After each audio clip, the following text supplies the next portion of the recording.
नमस्कार दोस्तों, आपका स्वागत है। एक पुरानी जापानी मूवी है दोस्तों, एक जापानी फिल्म है। उसकी जो कहानी है मैंने हाल ही में सुनी और मुझे सच में बहुत ज़्यादा उससे सीखने मिला। तो मैं आपको वो कहानी बोलता हूँ और उसके बाद हम उससे क्या सीख सकते हैं उस पर भी हम बात करेंगे। तो वो कहानी कुछ इस तरीके से है दोस्तों। एक बेटा है और उसके पिताजी हैं, वो दोनों जंगल में रह रहे हैं दोस्तों। और वो इस तरीके से जंगल में रह रहे हैं जहाँ पर दुनिया के साथ इनका कुछ भी वास्ता नहीं है। मतलब ये जंगल में ही ये पूरी तरीके से निर्भर है। और उसी तरीके से जैसे आदिवासी लोग जीवन जीते हैं वैसे ही ये जिंदगी जी रहे हैं। लेकिन ये आदिवासी नहीं है। कुछ कारण के वजह से उस पिताजी को अपने बेटे को उस जंगल में लाना पड़ा और किसी कारण के वजह से वो उनका जो रिश्ता है समाज के साथ वो पूरी तरीके से टूट गया है। और वो भी खुद नहीं अपने बेटे को समाज में लेकर जाना चाहते या फिर शहर में लेकर जाना चाहते। तो इसी तरीके से वो जो बेटा है उसके मन में बहुत सारे सवाल है। लेकिन बचपन से इसी तरीके से उसने ज़िंदगी जी है। उसके लिए यही लगता है कि यही जीवन है, इसी तरीके से मुझे पापा के साथ रहना चाहिए, इसी तरीके से उसके विचार है। तो वो दोनों इसी तरीके से जीते हैं।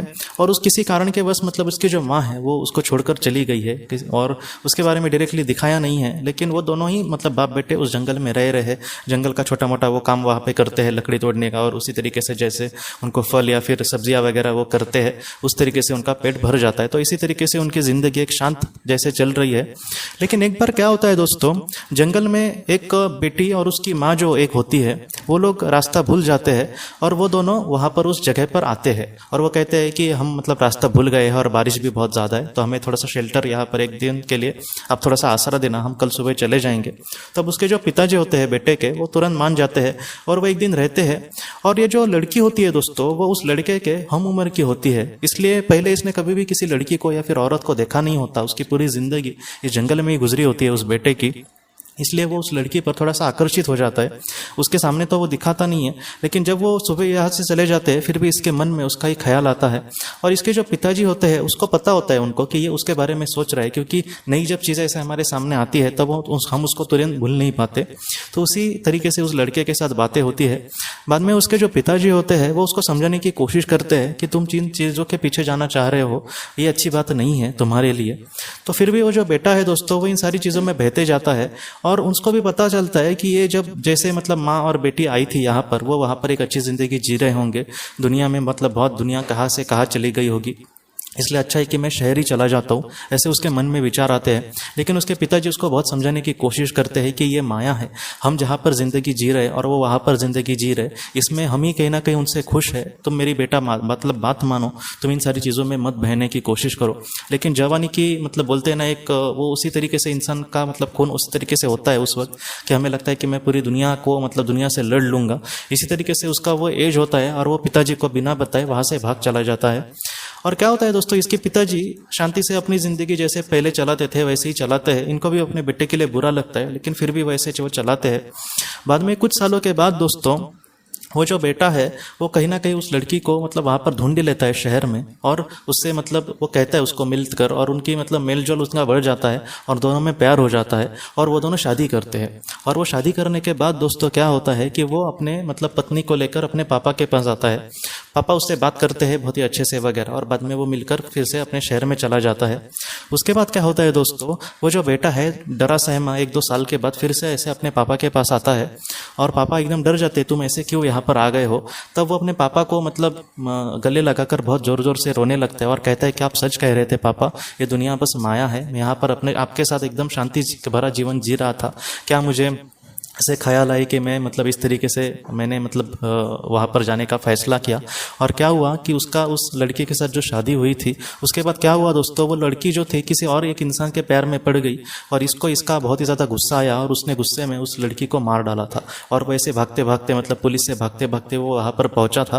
बाद में इसके पिताजी ने कहा कि हमने अगर तुमने किसी की जान ली है तो तुमने बहुत बुरा कार्य किया है, इसलिए तुम्हें सज़ा उसकी मिलनी ही चाहिए। तुम शहर पर जाओ और सरेंडर कर दो पुलिस के सामने, जो भी तुम्हें देश हमारा सजा देगा उसको तुम्हें माननी चाहिए।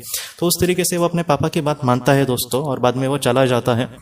और बाद में क्या होता है कि उसको सज़ा कुछ मिलती है, उसको लाइफ ऑफ प्रिजन की ऐसी सज़ा मिलती है। लेकिन अच्छे वर्तणूक के वजह से कुछ सालों के बाद दोस्तों उसको जेल से छोड़ा जाता है। सारी चीज़ों को देखा जाता है कि उसने उसके साथ इतना बुरा क्यों किया वगैरह। और बाद में कुछ सालों के बाद उसको सज़ा के बाद छोड़ दिया जाता है और बाद में अपने फिर से पापा के पास वो आता है। इन सारी चीज़ों में बहुत साल गए होते हैं, इसलिए उसके जो पापा थे वो एकदम आखिरी स्टेज पे एकदम बूढ़े हो गए होते हैं। और तब वो दोस्तों क्या करता है अपने पापा के पास जब वो आता है तब उसके पापा बोलते हैं कि तुमने अपने जीवन में मेरी बात नहीं मानी बेटा, लेकिन अपने जीवन में तुम एक बात समझना कि तुम कहीं भी रहो, इस माया पर अगर तुम्हें कंट्रोल करने नहीं आया तो तुम ऐसे ही मतलब जीवन को बर्बाद कर दोगे। इसलिए इन सारी चीज़ों को समझो और जीवन में आगे बढ़ो। ऐसी जो बातें थी उस बेटे के लिए सच में ये अनमोल थी, क्योंकि उसने बचपन से देखा था कि एक बहुत ही अच्छी सी उसकी ज़िंदगी थी, शांति भरी, जहाँ पर वो मेडिटेशन करते थे, भगवान का पाठ करते थे। वो सच में उससे बहुत खुश था और उस जीवन को उसके अर्थ भी था, ऐसे उसको लग रहा था। लेकिन बाद में ये सारी चीज़ों ने उसकी ज़िंदगी को पूरी तरीके से बर्बादी कर दिया था। और बाद में कुछ कालांतर के बाद दोस्तों उसके पिताजी जो थे इस दुनिया से चले जाते हैं। बाद में ये बेटा इसी तरीके से सोचता है कि मैं अब आगे क्या करूं, कैसे इस दुनिया से जीऊं।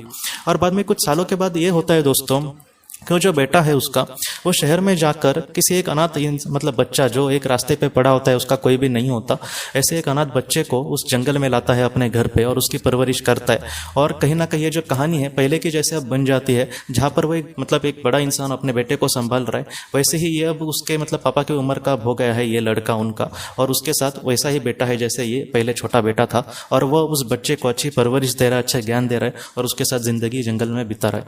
तो इस तरीके से ये कहानी थी। सच में एक छोटी सी एक बात दिखाई है, लेकिन फिर भी वो कितनी बड़ी है दोस्तों। ये जो कहानी है कहीं ना कहीं हमें यही सिखाती है।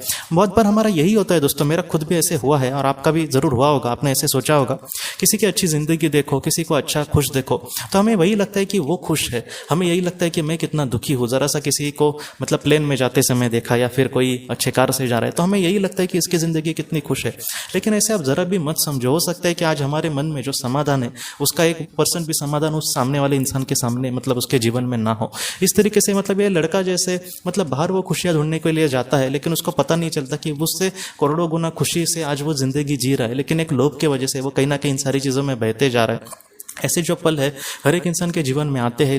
ऐसे वक्त में ऐसे समझदार जो लोग हैं दोस्तों, उनकी बातें सुनना, उनको समझ के लेना, अपने जीवन में अपने आप को संभालना, ऐसी जो बातें हैं बहुत ज़्यादा महत्वपूर्ण है।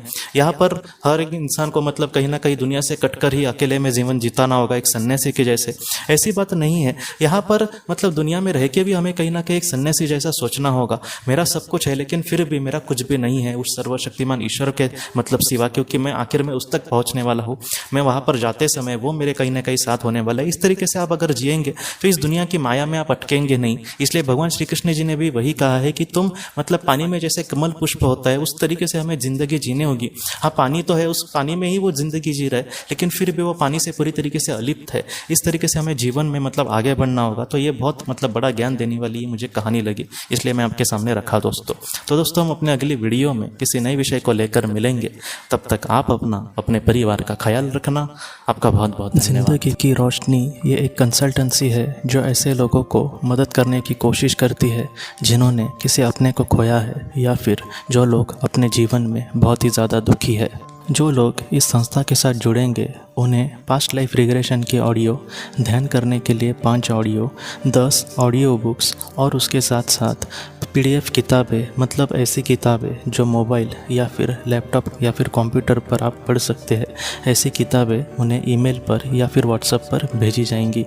जो लोग इस संस्था के साथ जुड़ना चाहते हैं वो कृपया इस नंबर पर व्हाट्सएप मैसेज करें। आपका बहुत बहुत धन्यवाद।